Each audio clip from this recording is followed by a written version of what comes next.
This will be the first of two lessons on Leviticus, named after its focus on activities of the priestly tribe of Levi, though they're only mentioned by name in two verses in the whole book.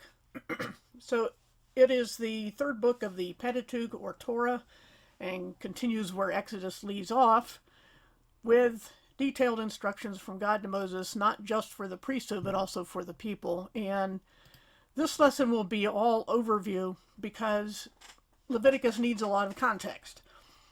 Constable's notes in the description, as always, his introductory notes on this book include a very good quote. Leviticus has been called the Bermuda Triangle of the Bible because many Christians get lost in here. I thought that was a good description of how we tend to avoid it because it really is of little interest to us. It certainly has no direct application or obligation, but it is worth looking at for a number of reasons, not the least of which is that critics always look at it, so we should know our book better than they do. But the New Testament book of Hebrews draws heavily from it, so there's at least something to gain from being familiar with it at some level. If Exodus was the preamble of the law, Leviticus is the formal legislation, and nobody likes to trudge through a long legal document. Every detail of worship is spelled out in fine detail, so there could be no need to guess how or whether anyone was pleasing this holy God who keeps them alive in spite of themselves.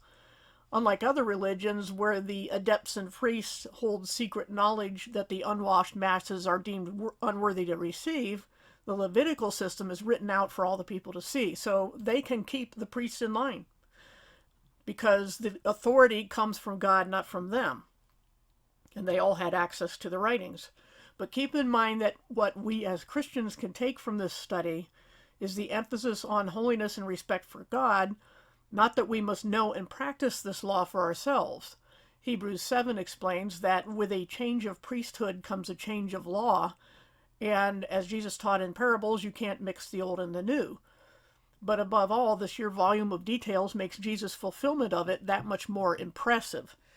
So the thing is that, especially as I mentioned in Hebrews, the law and the priesthood cannot be separated. And since we are not under a priesthood of Levi, but the tribe of Judah, specifically the priesthood of Melchizedek, then we can have no part of this law as something we're obligated to.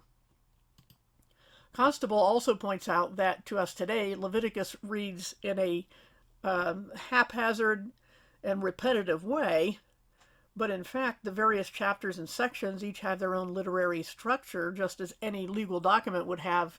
They would have different styles of presentation for different parts of the contract. Page 6 of his notes begins a handy outline of the entire book. I don't have that displayed here. I just have a random chart I found on Leviticus in general.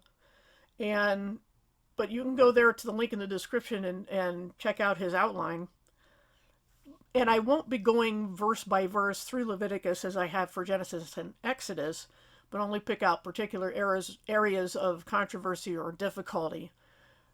So probably the most important point to grasp is that these rituals and requirements only cover sin. They don't cure sin, or they wouldn't need to be repeated, and this is a point made in Hebrews.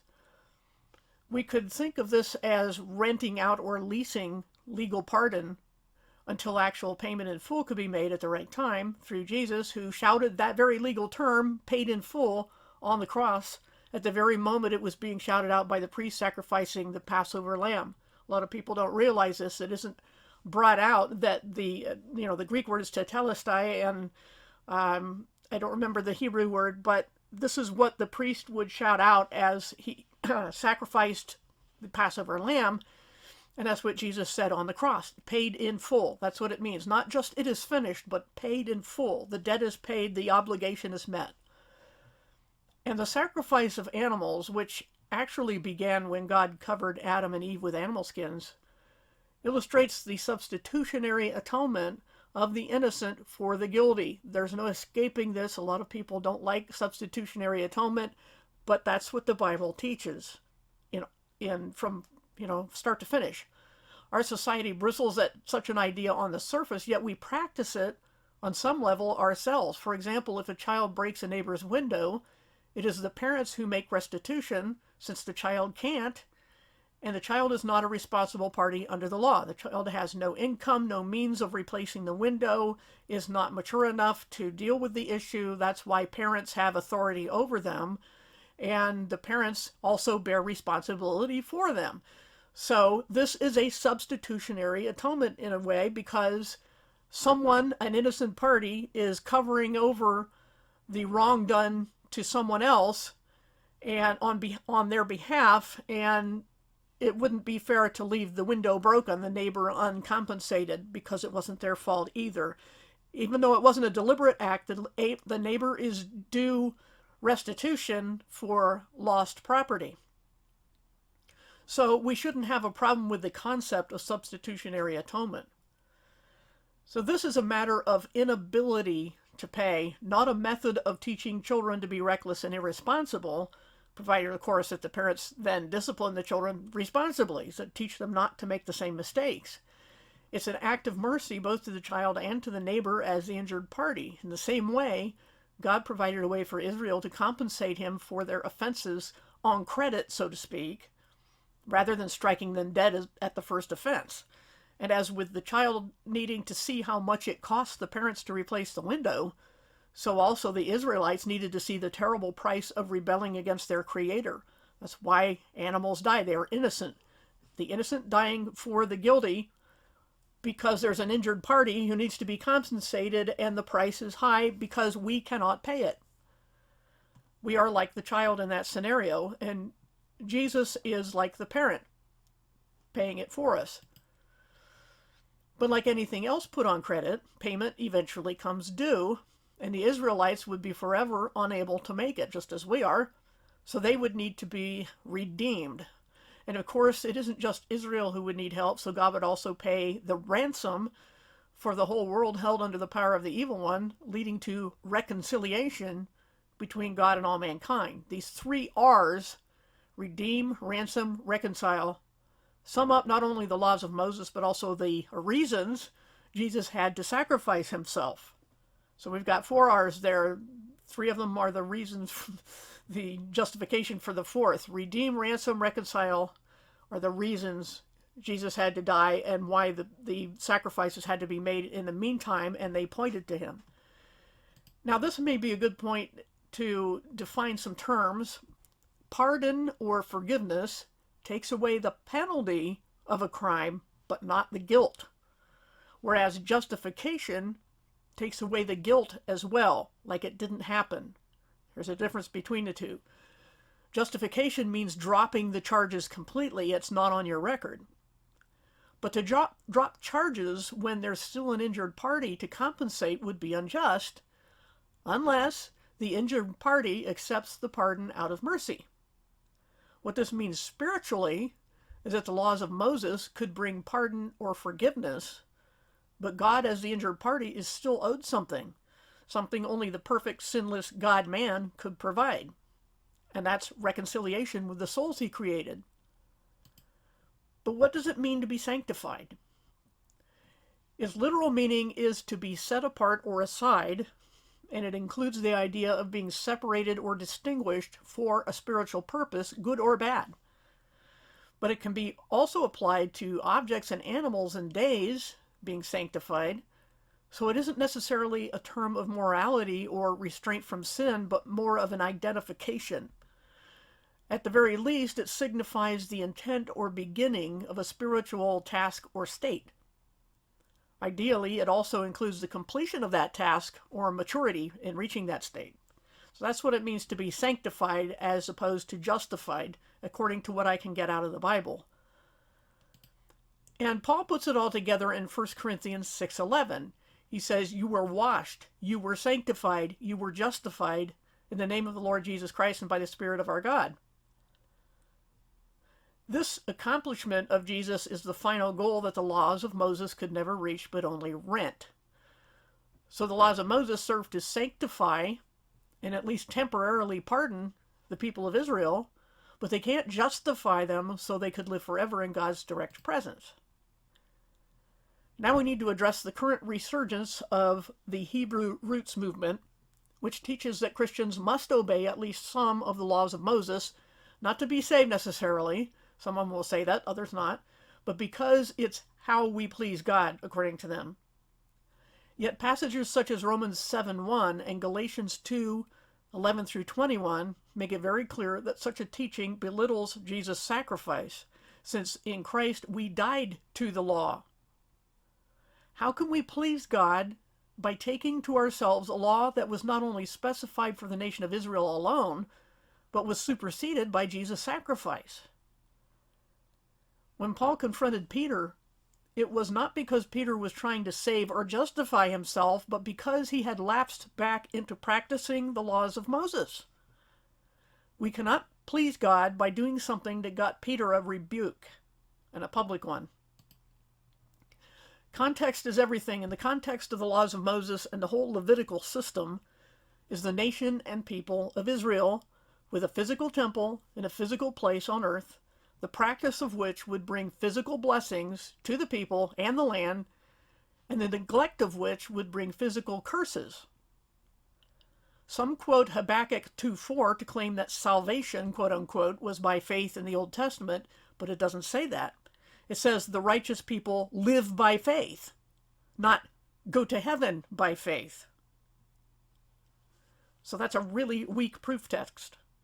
In hindsight, we can see that spending eternity in God's presence is granted to Old Testament quote-unquote saints, or righteous people, but they were designated as saints on the account of their good deeds if done in faith. Even so, their souls could not enter heaven until Jesus made his sacrifice and took captivity captive per Ephesians 4:8. But you will find nothing about eternal salvation of the Spirit in this law. You will only find the detailed laws of an earthly theocracy. But again, such a system was designed to keep the relationship between God and Israel as close as possible in this life, so that when people died, they could rest in peace, knowing that God would judge them by how they lived and why they lived that way. For Israel, it meant living according to the whole law. For everyone else, it meant living with a clean conscience per Romans 2:14. But for us, in the age of grace, it means resting in the finished work of Christ, a gift to be received with gratitude rather than a wage to be earned by performing good deeds. And by the way we please God is not with rituals or by pretending to be Jews, but by being in God's hands in this world. That's how we please God. We act as he would act because he has delegated that responsibility to us. And that's how we please him, not by going under a law, which, as I said before, got Peter a public rebuke. And as pointed out in earlier lessons, the purpose of some of these laws is to regulate rather than establish socioeconomic norms such as slavery and the status of women as property. Jesus himself said in Matthew 19:8 that Moses allowed divorce only due to men's hard hearts, and that in that section he is referencing Deuteronomy 24.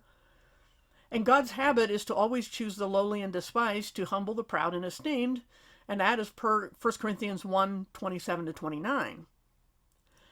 And per 1 Peter 5:5, God opposes the proud but defends the humble. So if anyone thinks they're granted entitlement because of their flesh, they've missed the point of not only these laws, but also ultimately the gospel of grace. We need to keep all of this in mind as we study Leviticus, which at least will turn out to be the settled practice of Jewish life for many generations to come. It's just getting started as we're studying it here, and it will be repeated and embellished and fleshed out in the rest of the books of Moses. But for now, we've got a lot of things established on what it is and what it is not, and how it relates to us as far as lessons go, and teaching about the honor and glory of God and the holiness of God, and that he gives different directions to different people at different times. He even changed his law already, as we saw between Exodus and Leviticus, where at the end of Exodus, the people abandoned God as soon as Moses turned his back for 40 days. And the law that was given the second time is not precisely the same as the first. There were changes.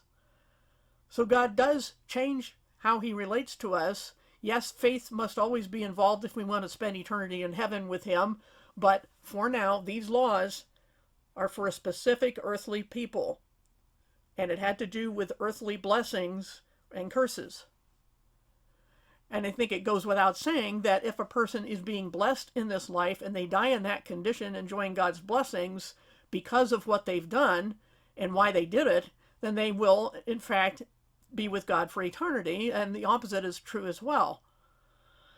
But the point is, we have to understand the overarching context of the whole laws of Moses, not just the book of Leviticus, but in all the other locations where this law will be completely given. And again, the point is that as Christians, we need to at least be familiar with it enough to know its purpose, to know its limits, and to know that we're not under it. So the next lesson will be the only other lesson on Leviticus, and we'll go over some details then.